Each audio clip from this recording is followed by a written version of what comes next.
Electron उत्सर्जन, electrons का emission क्या होता है, कितने प्रकार का होता है। तापयानिक उत्सर्जन क्या होता है। तापयानिक उत्सर्जन के लिए जो धातु प्रयुक्त की जाती है उसका गुण होना चाहिए। प्रकाश विद्युत उत्सर्जन क्या होता है, फोटो इलेक्ट्रिक इमिशन क्या होता है, उसके क्या नियम है, क्या प्रभाव है, देहली आवृत्ति क्या है, निरोधी विभव क्या है और कार्यफलन क्या है। क्लास 12 फिजिक्स, इन सारे टॉपिक्स पर हम आज चर्चा करेंगे। मैं हूं बलवंत भंडारी और आप देख रहे हैं मेरा यूट्यूब चैनल गुरु एंड देव। अगर चैनल पर पहली बार आए हैं तो चैनल को सब्सक्राइब करना ना भूलें, नोटिफिकेशन बेल को ऑन कर दें ताकि आने वाले वीडियो आपको उसका नोटिफिकेशन प्राप्त हो सके। वीडियो पसंद आए तो लाइक करें और अपने साथियों को जरूर बताएं। आइए हम क्रमबद्ध से इस पूरे टॉपिक को समझने का प्रयास करते हैं। वीडियो लंबा जरूर होगा लेकिन अंत तक आपको सारे प्रश्नों के जवाब मिल जाएंगे। आइए चलते हैं। इलेक्ट्रॉन उत्सर्जन, इलेक्ट्रॉन इमिशन, धातु की सतह से इलेक्ट्रॉनों के उत्सर्जित होने की परिघटना को इलेक्ट्रॉन उत्सर्जन कहते हैं। किसी धातु की सतह से यदि इलेक्ट्रॉन निकलने लग जाए, उत्सर्जित होने लग जाए, तो इस घटना को हम इलेक्ट्रॉन उत्सर्जन कहते हैं। ये 4 प्रकार का होता है। तापयानिक उत्सर्जन, थर्मोआयनिक इमिशन, प्रकाश विद्युत उत्सर्जन, फोटो इलेक्ट्रिक इमिशन, क्षेत्र उत्सर्जन, फील्ड इमिशन और द्वितीयक उत्सर्जन यानी सेकेंडरी इमिशन। ये तो हुई आपके इलेक्ट्रॉन उत्सर्जन की। अब बात करते हैं हम सबसे पहले तापयानिक उत्सर्जन क्या होता है। जब किसी धातु को गर्म किया जाता है, ताप, याद रखें ताप की बात कर रहे हैं हम। जब किसी धातु को गर्म किया जाता है तो उसके मुक्त इलेक्ट्रॉनों की गतिज ऊर्जा बढ़ जाती है।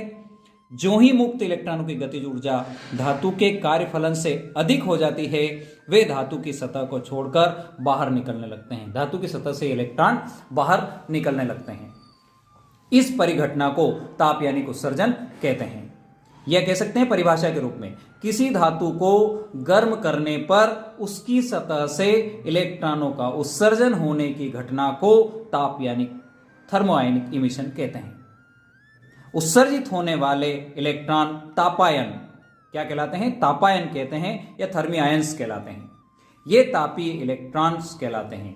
इनको हम इलेक्ट्रॉन तापायन कह सकते हैं, थर्मी आयंस कह सकते हैं या तापीय इलेक्ट्रॉन कह सकते हैं। थर्मो इलेक्ट्रॉन्स भी इनको हम कह सकते हैं। अब बात करते हैं तापयानिक उत्सर्जन के लिए प्रयुक्त की जाने वाली धातु के क्या क्या गुण होना चाहिए, यानी कौन सी मेटल हम यूज करें, उसमें कौन सी प्रॉपर्टी होना चाहिए जो थर्मोआयनिक इमिशंस जो होता है आपका, उसके लिए कौन कौन सी प्रॉपर्टी होना चाहिए। नंबर 1, धातु का गलनांक अधिक होना चाहिए ताकि वह गर्म करने पर पिघले नहीं, यानी उसका जो गलनांक होता है वो हाई होना चाहिए।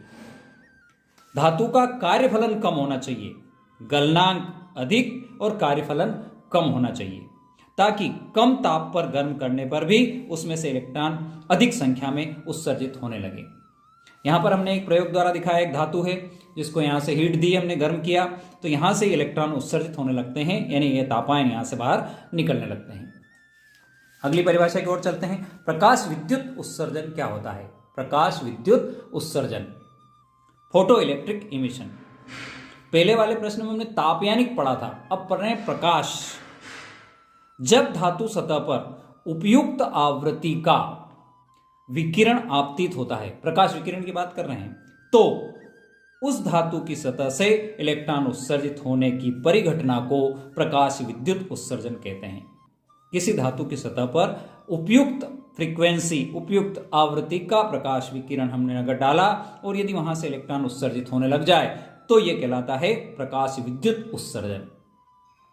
पहले वाले प्रश्न में हमने बात करी थी गर्म करने पर इलेक्ट्रॉनों का उत्सर्जन था, यानी वो था तापायनिक उत्सर्जन। यह है प्रकाश डालने से विद्युत, यह प्रकाश विद्युत उत्सर्जन कहलाता है। तथा उत्सर्जित होने वाले इलेक्ट्रॉनों को प्रकाशिक इलेक्ट्रॉन या फोटो इलेक्ट्रॉन्स कहते हैं। ये हमने एक मेटल ली, ये विकिरण डाला हमने प्रकाश का जिसकी फ्रीक्वेंसी उपयुक्त हो, उपयुक्त कैसी हो इसकी हम आगे बात करेंगे। यहाँ से फोटो इलेक्ट्रॉन्स बाहर निकलने लगते हैं। यह है प्रकाश विद्युत उत्सर्जन। अब बात कर रहे हैं हम प्रकाश विद्युत प्रभाव यानी फोटो इलेक्ट्रिक इफेक्ट क्या है। प्रकाश विद्युत प्रभाव क्या है।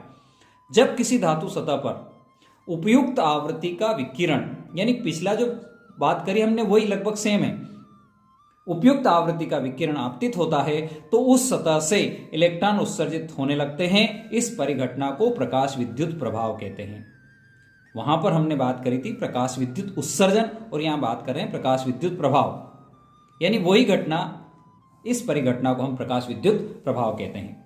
उत्सर्जित इलेक्ट्रॉन फोटो इलेक्ट्रॉन तथा बहने वाली धारा प्रकाश विद्युत धारा कहलाती है। जो इलेक्ट्रॉन उत्सर्जित होंगे वो कहलाएंगे फोटो इलेक्ट्रॉन्स तथा बहने वाली धारा प्रकाश विद्युत धारा कहलाती है। सीजियम, लिथियम, सोडियम, पोटेशियम का कार्यफलन बहुत कम होता है। ये कार्यफलन की परिभाषा हम नेक्स्ट बात कर रहे हैं, बहुत कम होता है। प्रकाश विद्युत प्रभाव में प्रकाश ऊर्जा का विद्युत ऊर्जा में रूपांतरण होता है, यानी फोटो इलेक्ट्रिक इफेक्ट में प्रकाश ऊर्जा का विद्युत ऊर्जा में रूपांतरण होता है। अब बात करते हैं देहली आवृत्ति और कार्यफलन की। थ्रेशोल्ड फ्रीक्वेंसी, इसको अंतक आवृत्ति या कट ऑफ फ्रीक्वेंसी भी कहते हैं, कट ऑफ फ्रीक्वेंसी भी इसको हम कहते हैं। और कार्यफलन वर्क फंक्शंस क्या होता है, साथ ही निरोधी विभव की भी हम बात करेंगे। पहले बात करते हैं देहली आवृत्ति। थ्रेशोल्ड फ्रीक्वेंसी क्या होती है?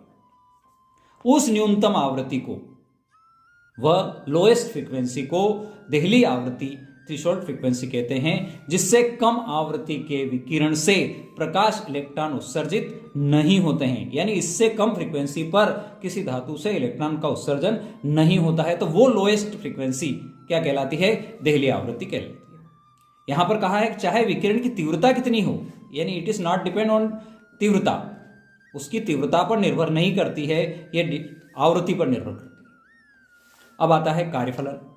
उस न्यूनतम ऊर्जा को, यहां पर हमने कहा था न्यूनतम आवृत्ति को, अब कह रहे हैं उस न्यूनतम ऊर्जा को जो इलेक्ट्रॉन उत्सर्जन के लिए आवश्यक है, कार्यफलन कहते हैं। इलेक्ट्रॉन उत्सर्जन के लिए आवश्यक न्यूनतम ऊर्जा कार्यफलन कहलाती है। किसी धातु का कार्यफलन उसकी प्रकृति एवं उसकी सतह की अवस्था पर निर्भर करता है। उसकी प्रकृति क्या है, उसकी अवस्था क्या है, इस पर निर्भर करता है। इसे इलेक्ट्रॉन वोल्ट में मापा जाता है। कार्यफलन को इलेक्ट्रॉन वोल्ट में मापा जाता है। भिन्न भिन्न धातुओं के लिए अलग अलग प्रकार की जो मेटल होती है उनके लिए कार्यफलन अलग अलग होता है। अब बात करते हैं प्रकाश विद्युत उत्सर्जन के नियम कौन कौन से हैं। प्रकाश विद्युत उत्सर्जन के नियम।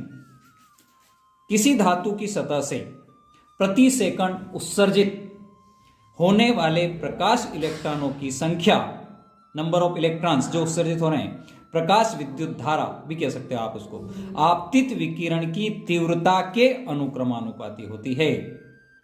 इलेक्ट्रॉनों की जो संख्या, जब वहां से इलेक्ट्रॉन निकलेंगे, वो इस बात पर डिपेंड करते हैं कि जो विकिरण आपतित हुआ उसकी फ्रीक्वेंसी कितनी है, सॉरी तीव्रता कितनी है, उसकी तीव्रता कितनी है। यानी तीव्रता, विकिरण की तीव्रता प्रकाश इलेक्ट्रॉनों की संख्या के समानुपाती होती है। अधिक तीव्रता का प्रकाश आएगा तो उत्सर्जित इलेक्ट्रॉनों की संख्या अधिक होगी, कम का आएगा तो कम की होगी।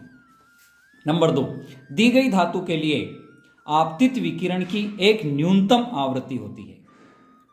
जो धातु हमने ली उसके लिए विकिरण की एक न्यूनतम आवृत्ति होती है जिसके नीचे प्रकाश इलेक्ट्रॉनों का उत्सर्जन नहीं होता है।